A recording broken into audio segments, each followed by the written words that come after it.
사연을 통해 각박한 세상 속 따뜻한 하루가 되시길 바라는 감동 시작입니다. 구독과 좋아요는 영상 제작에 큰 힘이 됩니다. 영상 수익은 불우이웃에 기부되니 끝까지 시청 부탁드립니다.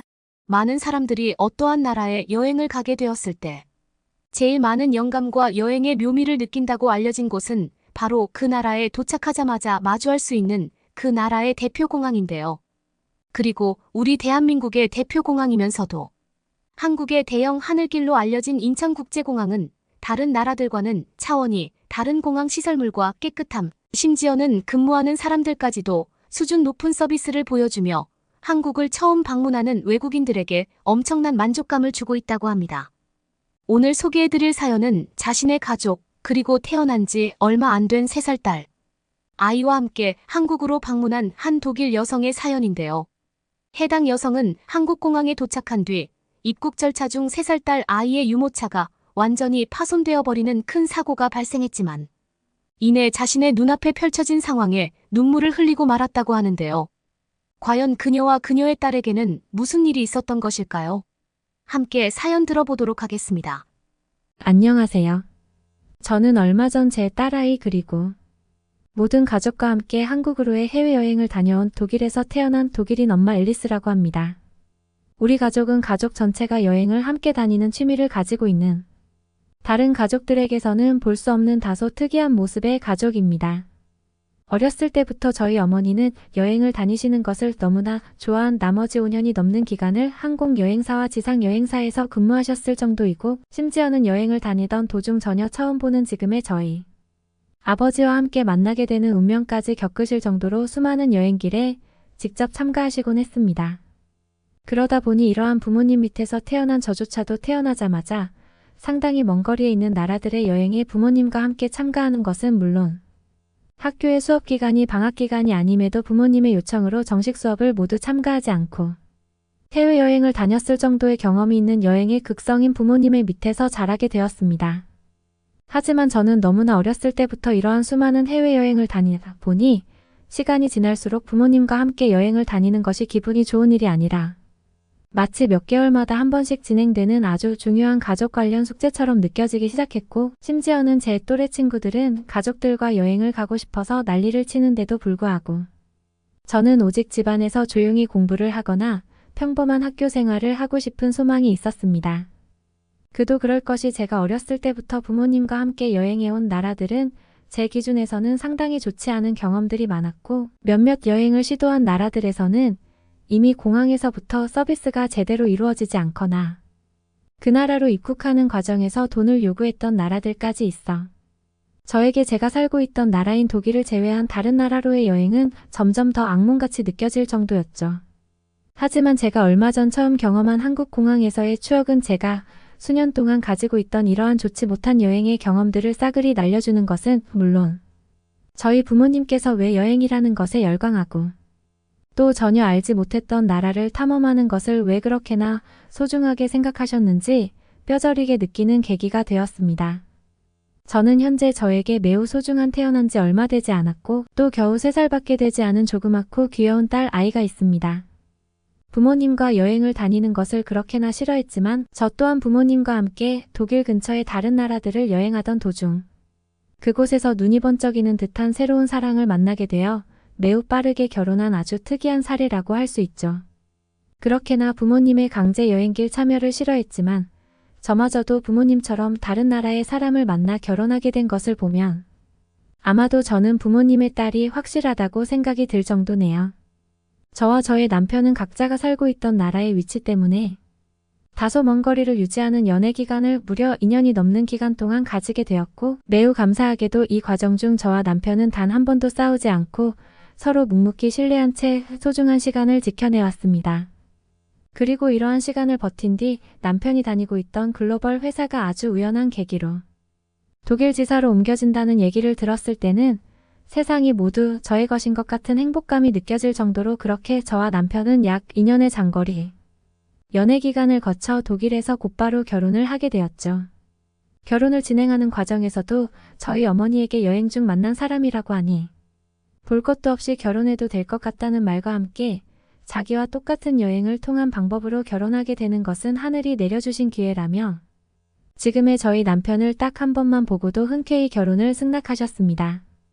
저로서는 헛웃음이 나올 정도로 이해가 되지 않았지만 어쨌거나 저희 남편은 저에게는 아주 특별한 사람임이 틀림없었고 그렇게 저희 부부는 매우 소중한 딸을 첫 아이로 가지게 되었습니다.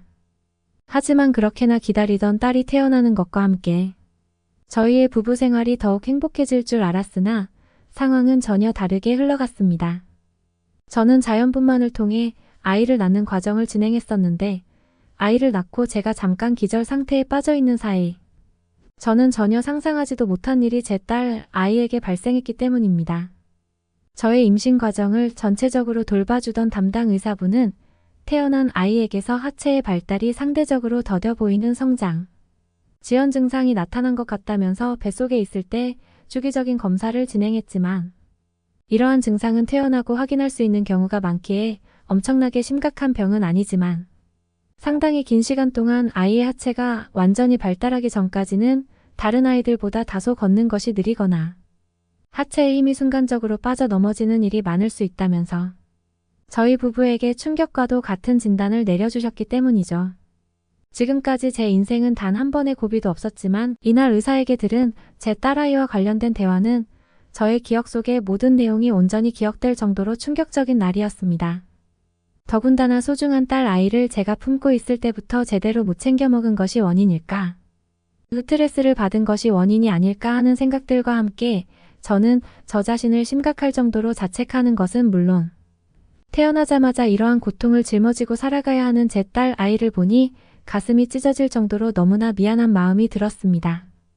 남편은 심각한 것은 아니니 지금부터라도 딸을 키워나가면서 다른 아이들보다 더욱 세심하고 소중하게 키워나간다면 분명히 어느 정도 시간이 흐르고 나서는 다른 아이들과 차이가 거의 없을 것이라는 위로 아닌 위로를 해주었지만 그때 당시 저에게는 그러한 모든 말들은 들리지 않고 그저 딸의 성장 지연 증상이 저 때문인 것만 같아서 매일매일을 밥도 먹지 않고 지내게 되었습니다.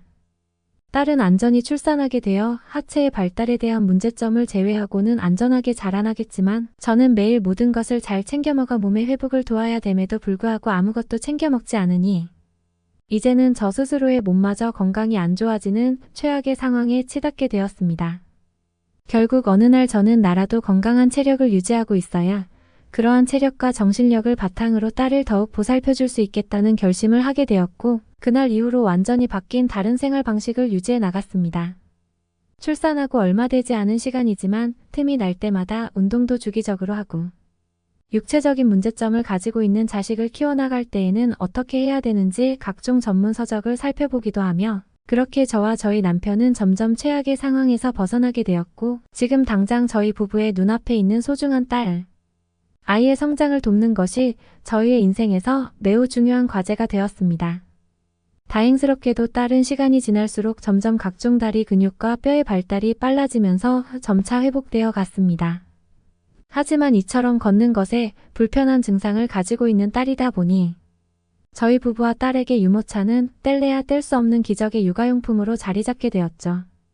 의사 선생님의 조언대로 일정 수준 이상의 걷는 시간을 제외하면 다리의 성장과 휴식을 위해 제 딸은 대부분의 시간을 유모차에서 보내게 되었고 딸과 함께 어딘가로 나가거나 시내를 들릴 때면 유모차는 없어서는 안 될 매우 중요한 물품이었습니다.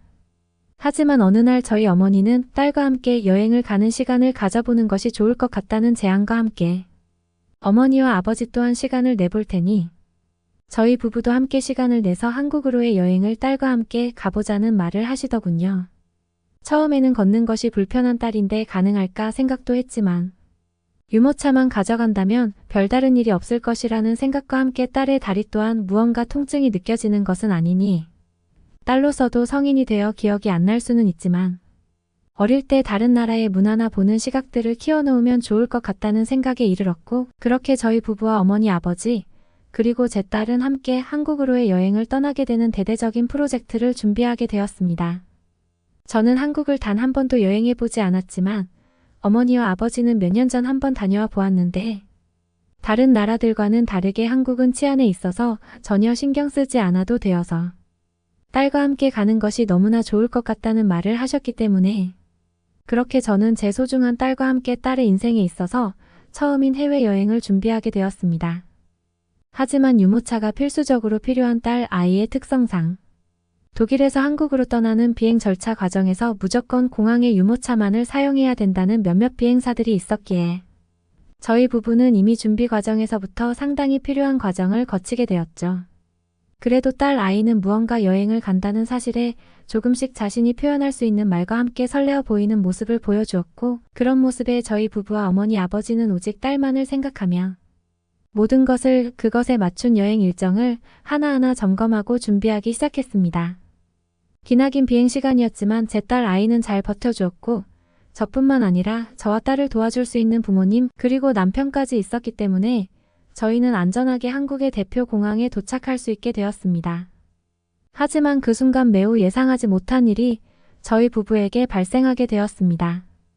지금껏 단 한 번도 부서지지 않았던 딸 아이의 유모차가 대체 어떠한 이유에서인지 몰라도 공항 데스크에 도착해 딸을 유모차 위에 앉히는 순간 무언가 찢어지는 듯한 소리와 함께 유모차의 모든 바퀴가 떨어져 나가며 몇몇 구조물들이 부서져 버렸기 때문입니다.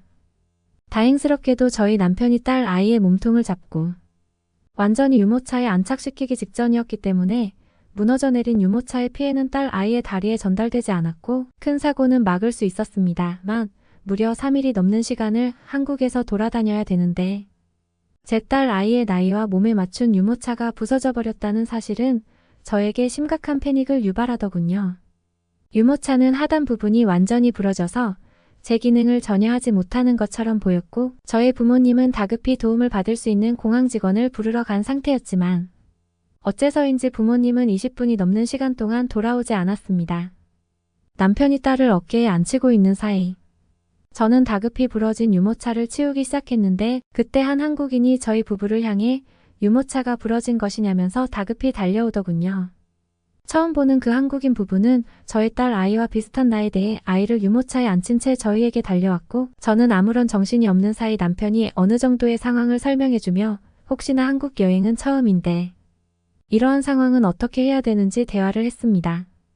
그런데 저희의 말을 들은 그 한국인 부부는 잠깐 고민하더니 자신들의 유모차를 내어주며 아이를 여기에 한번 앉혀보라는 충격적인 말을 해주더군요. 그 한국인 부부는 자신들 또한 해외를 여행 갔다가 이제 한국에 도착한 것인데 자신들의 집은 이 공항 근처이기 때문에 비싼 유모차는 아니지만 부러진 것보다는 쓰기 편할 것이라면서 자신들의 유모차를 내어주었고 자신들의 딸은 집이 가까우니 충분히 데려갈 수 있다는 말과 함께 말도 안 되는 도움의 제안을 주었습니다. 저는 매우 당황했지만 일단은 딸 아이를 그 부부가 건네준 유모차에 앉히게 되었고 어떻게 살해를 해야 될지 몰라 그저 한국으로의 여행길에 오르기 전 매우 감사하다는 말만을 할 수밖에 없었습니다.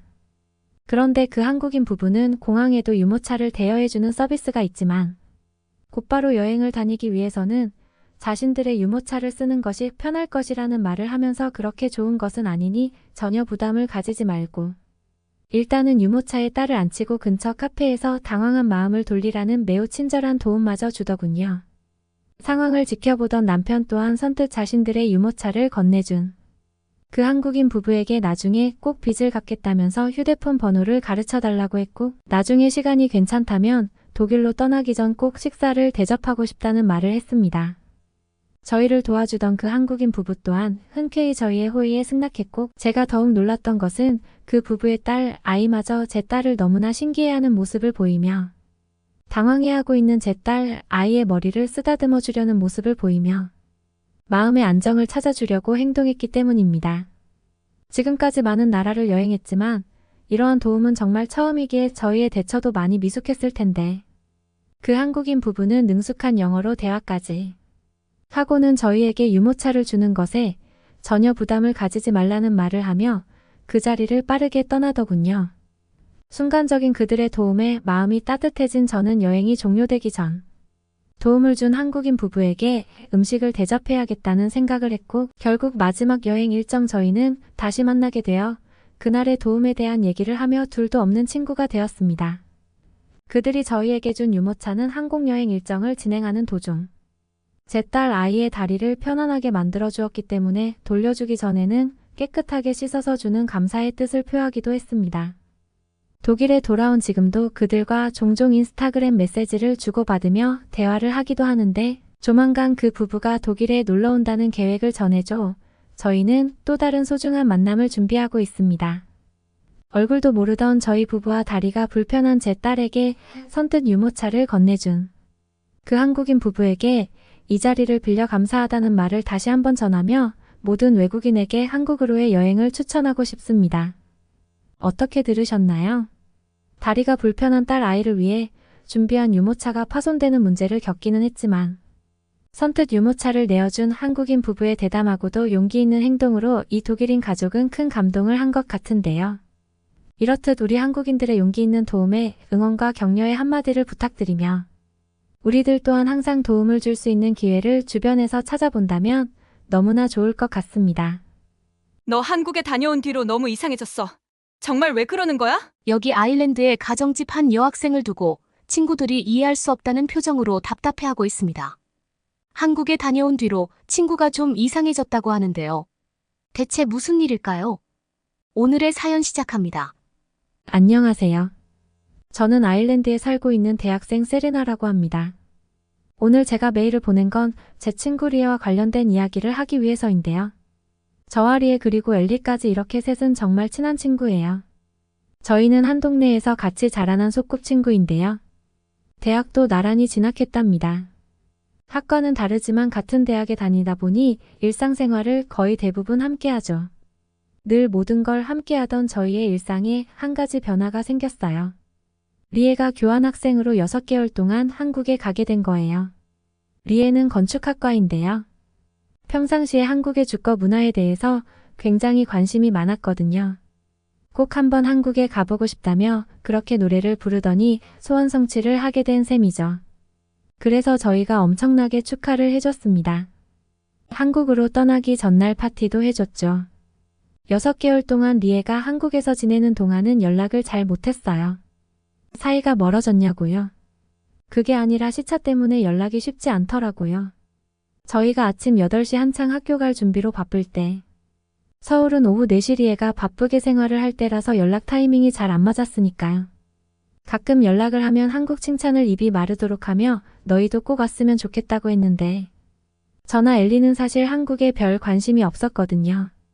저희 전공하고 거리도 멀고 다른 나라에 가서 산다는 건 선택지가 없었기 때문에 리에의 한국 칭찬을 들으며 한국에서 만족스럽게 지내나 봐 다행이야 한 정도죠. 문제는 리에가 6개월간의 교환 학생 생활을 끝내고 아일랜드로 돌아와서 시작이 되었습니다. 리에가 원래 정말 활달하고 재미있는 친구거든요. 친구들을 이끌고 다니는 성격이라 집에 잘 안 있고 늘 어딘가 돌아다니고 여행도 좋아해요. 아마 그런 성격이라 한국에서도 잘 적응해서 지냈겠지 싶었고요. 그런데 애가 아일랜드로 돌아와서는 연락도 잘 안 받고 만나자고 해도 나오질 않는 거예요. 처음엔 피곤하니까 그랬겠지 했는데 하루 이틀이 지나도 이러니까 너무 이상했죠. 원래 리에가 돌아오면 같이 여행을 가려고 했거든요. 이건 리에가 한국 가기 전에 저희와 약속을 했던 거예요. 한국에서 돌아오면 대학교 방학 기간이니 우리 가까운데 기차 여행을 가자고 약속했었는데 그 여행도 가기 싫다고 하더라고요. 무슨 제안을 해도 거절하는 것도 모자라 원래 약속도 취소하다니 이건 좀 아니잖아요.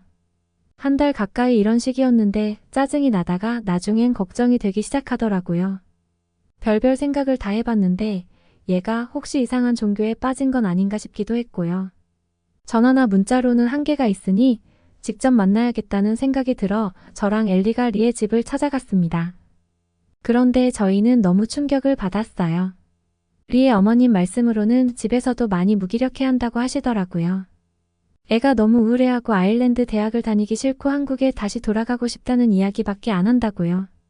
무슨 이야기를 해도 결론은 한국은 안 그랬는데 아일랜드는 이게 문제야 라고만 한다나요? 밝고 긍정적이었던 아이가 갑자기 너무 부정적으로 변해서 걱정이 많이 된다고 하셨습니다. 리의 어머니의 심각한 얼굴을 보고 저희도 따라서 심각해졌습니다. 대체 무슨 이유인지 꼭 오늘 들어봐야겠다라는 생각으로 조심스럽게 방으로 들어갔죠. 리에 대체 뭐 하는 거야? 우리가 얼마나 걱정했는지 알아 이야기 좀 해. 한국에서 대체 무슨 일이 있었길래 한국에 다시 가고 싶단 말만 하는 거야. 리의 말이 아무리 생각해봐도 자기는 한국에 꼭 다시 가서 살아야겠는데 한국에서 취직할 수 있는 방법을 알아보니 너무 어려워서 우울해졌다고 하더라고요. 그냥 여행을 또 가고 싶다 수준이 아니라 문화 충격을 너무 심하게 받아서 아일랜드에서는 살기 싫다면서요. 아무리 다른 나라가 좋다고 해도 고작 6개월로 이게 무슨 소리인가 싶었어요. 그리고 이러니 저러니 해도 말도 잘 통하고 문화도 익숙한 자국이 훨씬 나은 거 아닌가요? 가까운 유럽 국가도 아니고. 저 멀리 한국에 가서 살고 싶다니 이게 웬 말인가요? 그런데 이어진 리의 이야기는 충격적이었습니다. 한국에 있다 와 보니 아일랜드에서는 바깥 외출을 할 때마다 아일랜드의 단점이 눈에 너무 잘 들어와서 밖에 나가기도 싫다나요? 한국이 좋으면 얼마나 좋다고 이해가 안 갔지만 화를 꾹 참고 물어보았습니다. 그래 그럼 대체 뭐가 아일랜드의 단점인데? 당장 길거리를 나서자마자 보이는 여기저기서 담배 피우는 사람들부터가 문제래요. 아일랜드는 그냥 길거리 흡연이 자유롭거든요. 카페에서 커피 마시면서도 아이 엄마가 아이와 함께 길거리를 걸어가면서도 담배를 피웁니다. 그리고 담배꽁초는 그냥 길거리 여기저기에 내다버리죠. 아일랜드에 와보신 분들은 아시겠지만 길거리에 담배꽁초가 여기저기 박혀 있어요. 그런데 이런 게 아일랜드만 그런 게 아니라 유럽 국가들 대부분이 이래요. 그래서 한 번도 여기에 문제를 못 느꼈는데 한국은 그런 게 없다는 거예요. 흡연자들은 흡연 부스를 이용하고 아니면 골목 외곽으로 빠져서 핀다나요? 식당 안에서 담배를 피우는 건 금지여서 엄청 쾌적하대요. 쾌적한 환경을 겪고 나니 아일랜드에서는 길거리를 나가자마자 비교가 되어 어디 가기 싫다고 하더라고요. 그리고 한국은 정말 안전하고 편안한 나라라고 했습니다. 카페에서 혼자 공부하다가 노트북을 두고 화장실을 다녀와도 되고 학교 도서관에서도 공부할 때 가방이나 이어폰 등을 올려놓고 잠깐 밖에 나가 바깥 공기를 쐬는 게 자연스럽다고 하더라고요. 지하철역에서도 소매치기나 도둑 걱정이 없어서 밖에 물건을 내놓고 팔고요. 생소한 이야기에 저와 엘리는 믿을 수 없다는 반응을 보였죠. 세상에 그런 나라가 어디 있나요? 지하철역이나 기차역에 소매치기가 없다는 건 유럽 국가들. 여행만 다녀본 제게는 정말 이해가 안 가는 상황이거든요. 출리아 말을 믿을 수 없어서 의문스러워했는데 더 말도 안 되는 이야기를 이어나갔습니다. 한국 집은 바닥이 진짜 깨끗하고 따뜻해서 맨발로 다녀도 되는데 우리는 이렇게 차가운 바닥에서 냉기를 다 느끼고 있지 않냐고. 아일랜드도 아파트가 많지만 한국의 아파트는 완전 최신식이고 따뜻하며 엘리베이터도 빠르고 깨끗하고 안전해서 몇십 층을 엘리베이터로 왔다 갔다 해도 목숨의 위협은 느낄 일이 없다면서요. 여기까지 들으신 한국 분들은 이해가 안 가시겠죠? 아일랜드는 난방을 하면 히터를 써요. 그런데 따뜻해지는데 오래 걸려서 집안에서도 옷을 엄청 껴입고 있거든요. 전기장판이나 전기담요 등이 있긴 하지만 그게 집 전체의 온기를 가져다 주진 않잖아요. 그래서 겨울에 외출 준비를 할 땐 히터에 옷을 올려놓습니다. 나갈 때 조금이라도 따뜻한 옷을 입고 나가기 위한 습관이죠. 10초도 안 돼서 도로 차가워지긴 하지만요. 그리고 더 놀라웠던 건 엘리베이터 이야기였죠. 혹시 아일랜드 여행을 오셔서 엘리베이터를 써보신 분 계실까요? 아일랜드 사람들은 엘리베이터를 잘 이용하지 않거든요. 느린 건 기본이고 한 3명이 타면 무게에 추가로 올라가지도 않고 무엇보다 고장이 자주 납니다. 한번 고장나면 그 안에 꼼짝없이 갇혀서 20분은 있어야 하는데 굳이 목숨 걸고 탈 이유는 없죠. 안에서 휴대폰도 잘 안 터지는데 갇히면 얼마나 무섭겠어요? 게다가 오줌 냄새도 난다고요. 그러니까 웬만하면 계단을 이용합니다. 그런데 한국 가정집 엘리베이터가 리의 말대로라면 한국은 완전 최첨단 나라 아니겠어요? 이것 말고도 한국에 대해서 여러 가지를 들었는데 들어보니 확실히 아일랜드와 비교가 되긴 되겠더라고요. 리의 말로는 아일랜드에 다시 돌아온 뒤로는 밖에 나가면 한국과 사소한 것 하나까지 비교가 되어서 우울해진다고 했습니다. 저희와 여행을 가기 싫었던 것도 같은 맥락이었어요. 아일랜드 기차는 툭하면 연착이 되고 여름에는 완전 찜통이고 불친절한데 한국과 너무 비교가 된다면서 자기도 모르게 불만을 터뜨릴 테니 저희를 배려해서 여행을 거절했던 거라고요. 저와 엘리는 깊은 고민에 빠졌습니다. 정말 리의 말이 사실이라면 하나하나 비교가 되며 내 조국이 이것밖에 안 됐었나 하는 생각에 우울해질 만도 하겠다는 생각이 들었어요. 우선 리에가 느끼는 우울감을 해소해주고 싶었습니다. 한국에 여행을 가기로 했죠. 대학교 졸업 기념으로 함께 여행을 가기로 하고 모으던 돈이 있는데 조금 일찍 쓰기로 했는데요. 리에는 자신만만한 표정으로 너네도 한국에 가면 돌아오고 싶지 않을 거야 라고 하더라고요. 한국 생활 6개월에 완전 한국인이 다 됐네 싶어 좀 어이가 없었지만 하도 저렇게 자신만만하게 이야기하니 저와 엘리도 한국은 대체 어떤 나라일지 호기심이 커졌습니다. 그렇게 도착한 한국은 완전 별세계였습니다. 반짝반짝한 최첨단 나라라는 게 한국에 대한 제 첫인상이었어요. 인천공항이 얼마나 크고 쾌적한지는 리에에게 귀에 피가 나도록 들어서 알고 있었는데도 저절로 입을 떡 벌리게 되더라고요. 그런데 가장 감탄했던 건 공항에서 시내로 진입하는 모든 교통수단에서 소매치기 걱정이 없었던 거예요. 그리고 연착도 없더군요. 10분, 20분 정도의 사소한 연착도 없이 전부 시간표대로 움직이는 모습은 정말 정밀한 기계 같다고나 할까요? 아일랜드에서는 10분, 20분 정도의 연착은 감사한 일이고 1시간 넘게 연착되는 것도 너무나 흔한 일인데 한국 사람들은 대체 어떤 사람들이길래 사회가 이렇게 계획대로 돌아가는지 궁금해졌습니다. 그리고 저희는 서울역에서 지하철을 타고 신촌의 한 오피스텔로 향했는데요. 리에가 교환 학생 생활을 하는 동안 친해진 한국 친구가 있는데 너무나 친절하게도 여행 기간 동안 비용을 아낄 수 있게 그 친구가 살고 있는 오피스텔에서 숙식을 해결하라고 해줬거든요. 신촌으로 이동하며 경험한 한국 지하철은 정말 놀라웠는데요. 나라에서 운영을 하는 것이 맞죠? 공공시설이 이 정도 수준이라니 정말 감탄스러웠습니다. 일단 깨끗한 것도 깨끗한 건데 불편사항은 문자로 신고하게 해주고 바로 조치가 이루어진다는 것은 아일랜드에서는 상상도 할 수 없는 일이거든요. 객실 온도 조정이라니 그런 서비스는 듣도 보도 못했어요. 그리고 한국 지하철은 스크린도어가 있어 틈 사이로 빠질 염려가 없더라고요. 사람이 몰리는 출퇴근 시간대의 안전을 위한 것이겠죠. 공공시설인데 스크린도어도 있지 서비스 마인드도 탁월하지 화장실도 깨끗하고 돈도 안 받지 소매치기도 없지. 제가 영화 속 주인공이 된 기분이었어요. 모든 것이 편리하고 안전한 도시가 실존한다는 사실이 믿기지 않았습니다. 촌스러워 보일까 봐 신기한 티를 안 내려고 했는데 저절로 눈이 돌아가서 표정 관리가 안 됐죠. 그런데 결국 저는 오피스텔에 도착해서 촌티를 팍팍 내고야 말았습니다. 분명 제가 듣기로는 이 한국 친구가 살고 있는 오피스텔이 아주 최신식은 아니라고 했는데 도어락이라는 것이 달려 있었어요. 한국 친구가 잠시 장 보러 간다며 비밀번호를 리에에게 알려주고 들어가 있으라고 했다는데 아일랜드에서는 도어락을 거의 본 적이 없거든요. 호텔이 아니고서야 대부분 집은 열쇠를 씁니다. 부끄럽지만 전 비밀번호를 누르고 들어가는 모습을 보고 도어락이 인터넷이 되는 휴대폰인 줄 알았거든요. 이 이야기를 고백하니 리에가 배를 잡고 그러더라고요. 그러면서 자기도 처음에 왔을 땐 너무 적응이 안 됐대요. 아일랜드는 열쇠를 4개씩 들고 다녀야 하거든요. 건물 들어가는 열쇠, 엘리베이터 열쇠, 방 열쇠 등등 열쇠 뭉텅이를 들고 다니는 건 기본입니다. 열쇠를 잃어버리면 집에 못 들어가는 건 당연하고요. 그리고 리의 말대로 바닥이 정말 따뜻하고 깨끗했어요. 일반적인 가정집은 아니고 사무실로도 쓸 수 있고 거주지로도 쓸 수 있는 곳이라고 들었는데 그럼 한국에서 부자들은 혹시 문이나 천장도 따뜻한 집에 사는 걸까요? 아일랜드요. 아일랜드는 바닥이 차가워서 맨발로 서 있을 수가 없어 실내화가 필수예요. 그리고 그 실내화를 신고 아파트 복도도 다니고 우편물도 찾으러 나가니 바닥이 더러워지죠. 생각해보니 아일랜드의 집은 참 더럽겠구나 싶었습니다. 리에가 사사건건 한국과 비교를 했던 이유가 있었어요. 그리고 음식도 정말 맛있던데요. 뭐 하나 빠질 것 없이 완벽한 나라가 한국이었습니다. 첫날 저녁 메뉴는 삼겹살이었어요.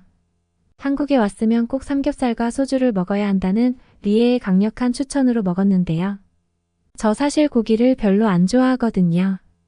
누린내 때문인가 고기 요리는 영재 취향이 아니지만 여행을 온 김에 먹어봤는데요. 아주 끝내줬어요. 채식은 한국에서는 불가능하겠다는 생각이 들었습니다. 리에가 한국에서는 잘 안 먹던 식재료도 다 먹게 된다고 했는데 이유를 알겠더라고요. 하지만 무엇보다 좋은 건 안전함이었어요.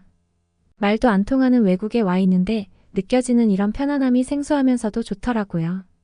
저는 관광도 좋았지만 이렇게 한국에서의 소소한 순간들 하나하나가 정말 아일랜드와 비교가 많이 되고 또 한국의 장점이 크게 느껴졌는데요. 가장 인상적인 건 저녁을 먹고 산책을 할 수 있던 거예요.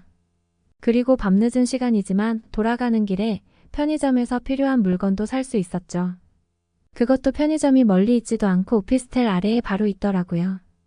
다들 슬리퍼를 끌고 나와 밤늦은 시간에 필요한 걸 사가는데 아무도 감탄하지 않는 것이 저는 더 놀라웠습니다. 아일랜드에서는 밤에 밖에 나가서 산책을 한다든가 자전거를 타는 건 상상도 할 수 없거든요. 그건 너무 위험한 일이니까요. 편의점이 이렇게 가깝게 있지도 않아요. 필요한 건 미리미리 사둬야 하죠. 이런 놀라운 일상을 아무렇지 않게 즐기다니 한국 사람들이 참 부러웠어요. 그리고 저희가 한강공원도 갔었는데요. 밤늦게까지 야간 조깅을 하거나 자전거를 타고 다니는 사람들도 많더라고요. 그리고 돌아오는 길도 노래방이며 편의점이며 식당이 반짝반짝해서 즐길 것도 많고요. 한국 여행을 오기 전 찾아봤던 자료에서 잠들지 않는 나라가 한국이라고 하던데 무슨 소리인가 했거든요. 와보니까 바로 이해가 갔습니다. 제가 한강공원 사진을 찍어서 가족들에게 보내니 이 시간에 바깥이냐며 기절하시려고 하더라고요. 너무 걱정하셔서 여기가 얼마나 밝고 사람들이 많은지 동영상을 전송해드렸는데 드라마나 영화 촬영 중 아니냐며 믿질 못하시더라고요. 제가 이제 지하철 타고 돌아갈 거야 하니까 말문이 막혀버리셨고요. 아마 한국에 와본 적 없는 유럽인들이라면 다들 기절할 만한 일이죠. 아일랜드에서 만약 어쩔 수 없이 직장에서 야근을 한다면 어떻게 하냐고요.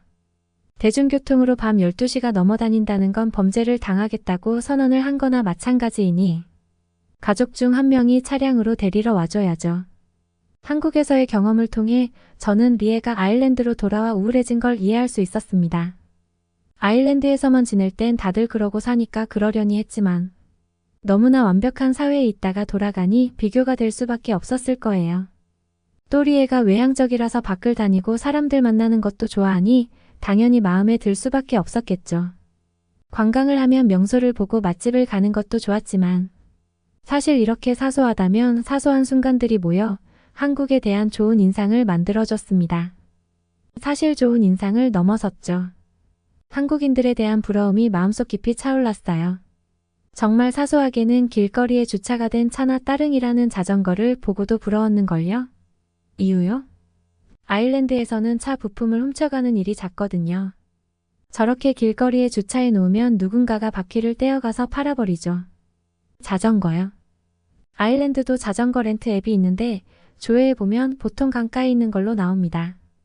제자리에 돌려놓지 않고 강가에 던져버리고 마는 거죠. 그런데 한국은 다들 제자리에 가져다 놓더라고요. 이런 게 다 시민의식 성숙함의 차이 아닐까요? 그리고 마지막 일정까지 한국은 제게 부끄러움과 놀라움을 주었어요.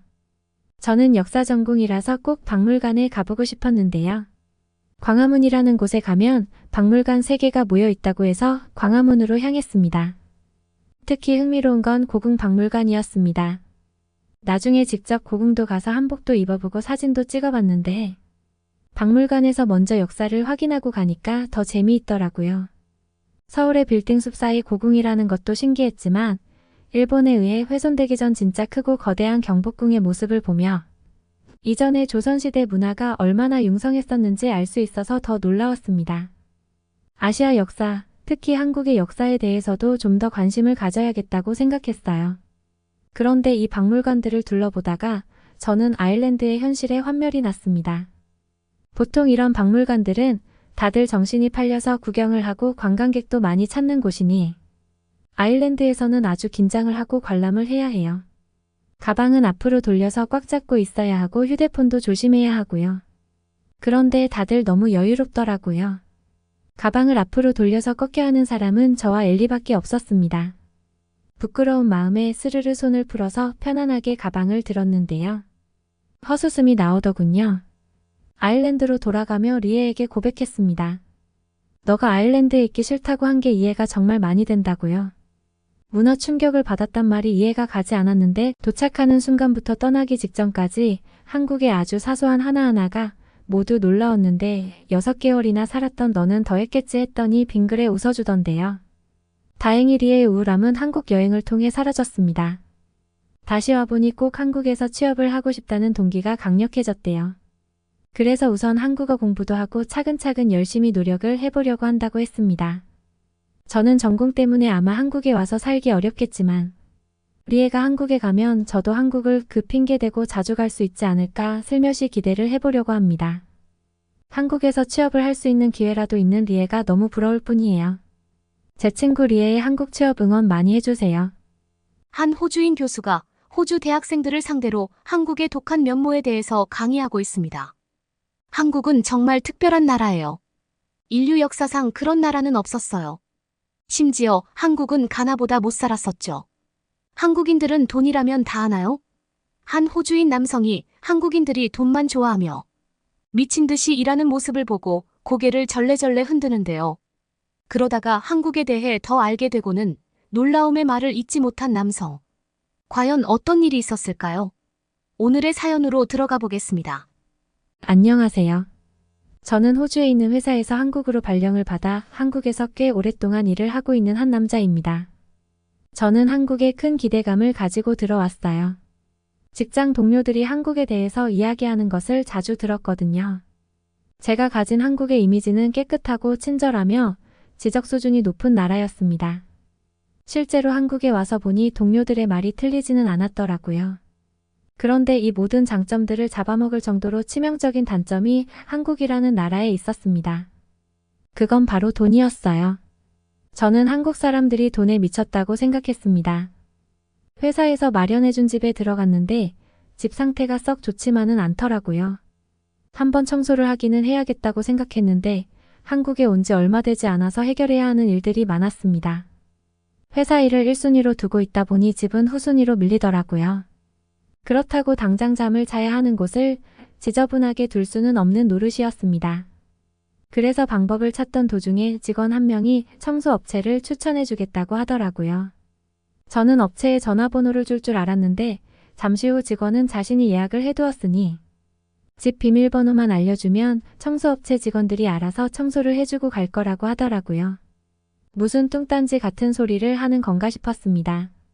직원은 업체에 전화를 한 것이 아니라 한국인들이 많이 쓰는 애플리케이션을 청소해줄 사람 구인 공고를 올린 것이었고 그 글을 보고 누군가가 청소를 하러 오겠다고 한 것이었어요.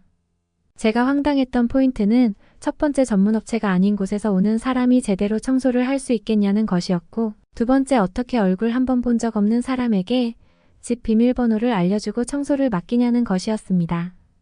직원은 제 물음을 듣더니 그제야 그렇게 생각할 수도 있겠다고 말하더라고요. 이걸 말을 해줘야 알다니 정말 미안한 말이지만 당시 저는 직원이 조금 멍청하게까지 느껴졌습니다. 하지만 직원은 정말 괜찮다며 나를 믿어보라고 호언장담했어요. 그 직원뿐만 아니라 주변에 있는 모두가 아무 일 없을 거라고 말했죠. 그 중에는 무슨 일이 있으면 자신이 책임지겠다고 말하는 사람까지 있었습니다. 당장 눈앞에 산더미처럼 쌓여있는 일을 보니 저절로 직원들의 말을 믿고 싶어지더라고요. 생각해보니 중요한 짐은 호주에서 오고 있는 중이었기 때문에 집안에 귀중품도 없었습니다. 가구들도 집주인이 기본으로 마련해둔 것 외에는 제 것도 없었죠. 저는 불안한 마음을 품은 채 집 비밀번호를 알려주었습니다. 저는 얼마 지나지 않아서 후회했어요. 다들 괜찮을 거라고 했지만 제 마음속의 불안은 해소되지 않았거든요. 저는 결국 일을 제대로 마무리하지도 못한 채 집으로 향했습니다. 서둘러 집으로 향했는데 집에서 청소를 하고 있던 그 사람은 외국인인 제가 나타나자 매우 놀란 것 같았어요. 저는 다른 면에서 놀랐습니다. 현관문부터 너무 깨끗했거든요. 분명히 청소를 시작한 지 2시간이 조금 넘었을 텐데 대체 몇 명이나 왔길래 이렇게 빨리 청소가 가능한 것인지. 저는 저와 마주친 사람을 지나쳐 집안을 구석구석 풀어보았습니다. 그런데 너무나 충격적인 사실을 알게 되었어요. 집안 구석구석이 너무나 깨끗했고 청소를 하러 온 사람은 한 명뿐이었거든요. 게다가 제가 집을 다 둘러보았을 땐 인부가 청소를 마치고 짐을 정리하고 있었습니다.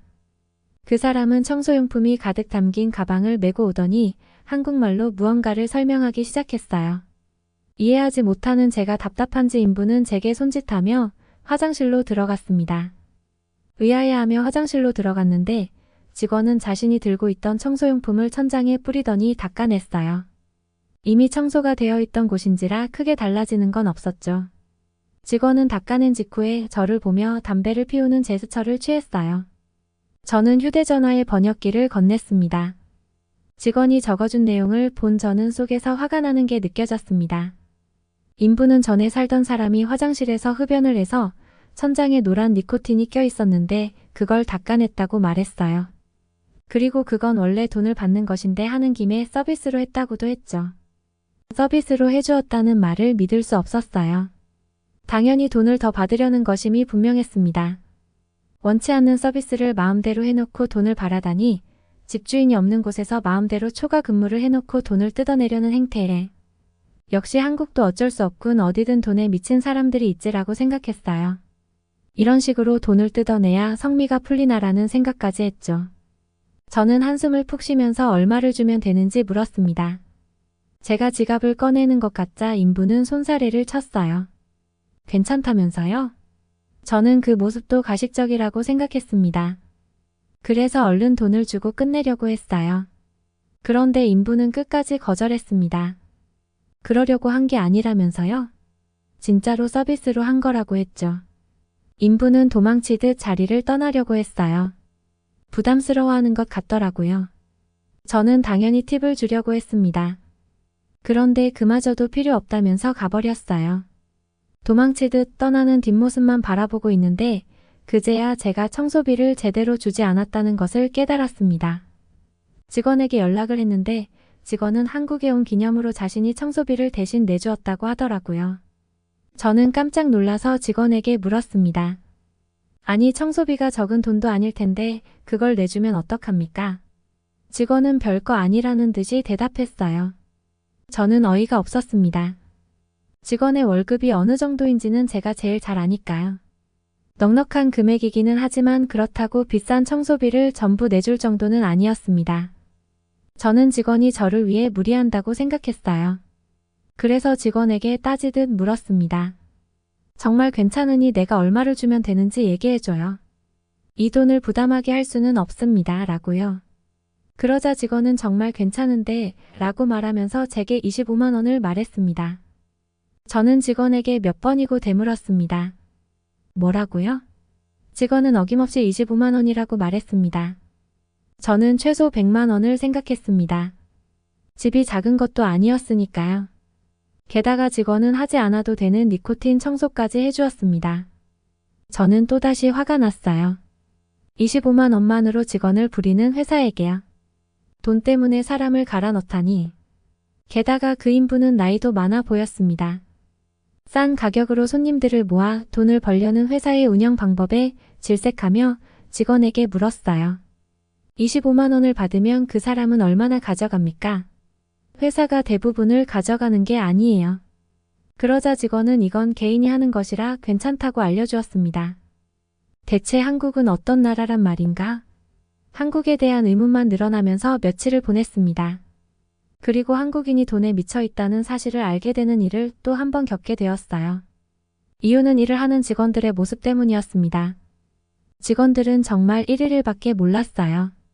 야근도 아무렇지 않게 생각하고 성과에 집착했죠. 승진에 목매다는 한국 직원들을 보면 숨이 막히는 것 같았습니다. 게다가 가정이 있는 사람들도 이렇게 행동했어요. 대체 언제 집에 들어가서 언제 가정을 지키는 건지 일 때문에 가족도 뒤로하는 모습을 보면서 한국인의 경쟁 심리를 느꼈습니다. 일 얘기만 하는 회사 분위기에 질려서 직원에게 물어본 적이 있어요. 왜 이렇게 한국인들은 열심히 일만 하냐고요? 저는 그래도 나은 대답이 나오길 기대했습니다. 그런데 직원의 입에서 나온 대답은 매우 실망스러웠어요. 돈 때문이죠. 돈 때문이라고 돈 때문에 가정도 뒤로하고. 저렇게 치열하게 사는 건가? 직원은 아랑곳 않고 말을 이어갔습니다. 승진을 해야 월급이 오르고 승진을 하려면 경쟁을 해야 하니까 남들보다 열심히 일할 수밖에 없죠. 저는 직원과의 대화를 마치려고 했어요. 하지만 직원은 여기서 끝내지 않았습니다. 한국이 성공한 이유가 그거라고 생각해요. 모든 사람들이 치열하게 산 덕분에 이런 사회가 만들어진 거죠. 기가 차더라고요. 일상을 포기하고 모두가 돈 버는데 집중한 덕에 한국이 성공했다고 말하다니. 이걸 당연하게 생각하는 한국이 미쳤다고 생각했습니다. 그런데 이 생각은 이어진 직원의 말에 의해 한순간에 뒤집어졌습니다. 제가 말했어요. 그건 미친 거예요. 돈만 많으면 뭐합니까? 일상이 행복하지 않다면 그건 아무짝에 소용이 없어요. 직원은 의외로 이 말에 수긍했습니다. 맞는 말입니다. 조금 놀랐어요. 돈에 미친 한국 사람들의 모습에 자부심을 느낄 거라고 생각했거든요. 하지만 이건 제 잘못된 생각이었습니다. 직원이 말을 이었어요. 돈이 중요하지 않은 나라는 없죠. 그런데 한국인들은 특히나 돈을 중요하게 생각해요. 그 이유는 우리 할아버지와 아버지 세대가 겪었던 역사 때문입니다. 전혀 예상하지 못한 흐름의 대화가 시작되었어요.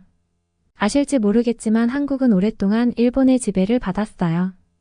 2차 세계대전이 끝나면서 해방되기는 했지만 얼마 지나지 않아서 한국전쟁이 벌어졌죠. 그때 한국은 너무나 배고팠어요. 배가 고파서 명을 다하는 사람들이 넘쳐났죠. 이게 80년도 지나지 않았습니다. 한국은 가장이 짊어지는 무게가 특히 무거워요. 먹고 사는 문제는 목숨과 연결되어 있기 때문에 그렇겠죠. 한국의 사람들이 돈 하는 건 단순히 돈을 많이 벌어서 떵떵거리기며 살기 때문이 아니에요. 자기 가족을 책임지고 가정을 안락하게 하기 위해서죠. 한국에 그런 역사가 있었다니, 그런 배고픈 시절을 겪은 지 80년도 채 지나지 않았다니. 집에도 제대로 가지 못하며 일하는 직원들의 모습이 새롭게 보이기 시작했습니다. 그러면서 한 가지 궁금한 것이 생겼어요. 한국의 가장은 어떤 존재입니까? 한국의 아버지들은 딱딱하고 무서운 이미지가 강하죠. 이건 전부 책임감 때문입니다. 가족을 사랑하지 않는 게 아니라 자신이 약해지면 가정이 흔들리는 게 걱정되어서 무뚝뚝하고 누구에게도 지지 않을 마음가짐을 갖느라 그렇게 된 거예요. 저는 그날 집으로 돌아가서 한국의 역사를 제대로 알아보았습니다. 세계의 경제대국으로 불리는 한국이 6.25 전쟁 당시엔 아프리카 가나보다 못 사는 나라였더라고요. 너무나 놀랐습니다. 이날 이후 한국을 바라보는 제 시선이 달라졌어요. 높은 빌딩, 잘 가꿔진 공원, 바쁘게 일하는 사람들, 오랫동안 꺼지지 않는 사무실의 불빛, 이것은 전부 한국의 기성세대들이 읽어놓은 것이었습니다. 그들의 손에는 행복하고 안락한 삶 이전에 생존의 문제가 걸려 있었으니까요.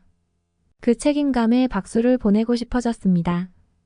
그래서 이제는 회사 직원들을 보면서 돈에 미쳤다고 생각하지 않아요.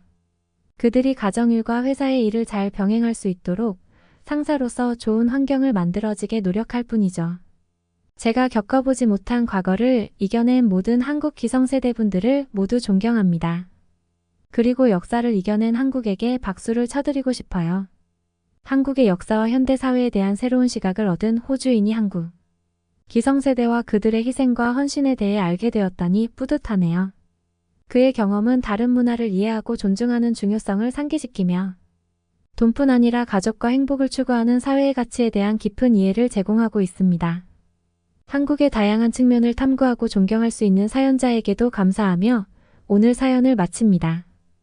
여러분은 어떻게 보셨나요? 응원과 격려의 한마디씩을 댓글로 남겨주시기 바랍니다. 사연자분께 전달해드리겠습니다. 저희 감동시작은 실제 사연 제보를 받고 있습니다. 채택되신 분께는 선물도 드리고 있습니다. 저희의 사연이 여러분의 하루에 작은 힘이 될 수 있었으면 좋겠습니다. 감동적인 사연을 주변 사람들에게 공유하고 함께 이야기 나눠보세요. 끝까지 시청해주셔서 감사합니다. 더욱더 좋은 영상으로 찾아뵙겠습니다.